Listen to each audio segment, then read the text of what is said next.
আমরা আমরা এখন দেখাবো মিলওয়ার্মের লার্ভা কীরকম হয়। এইগুলো হচ্ছে সব মিলওয়ার্মের লার্ভা। এগুলো হচ্ছে মিলওয়ার্মের লার্ভা। এদের গায়ে প্রচণ্ড জোর থাকে এবং এদের মধ্যে খাদ্য অলরেডি ইনট্যাক্ট থাকে। এরা নতুন করে কোনো খাবার খায় না, এদের খাবার দিতেও লাগে না।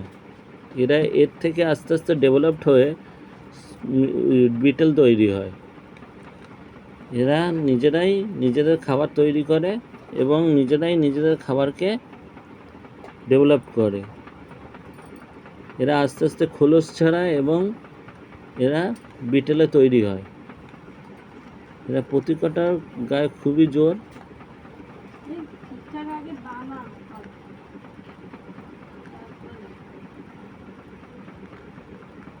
দেখছেন বন্ধুরা কিভাবে নড়ছে এরা।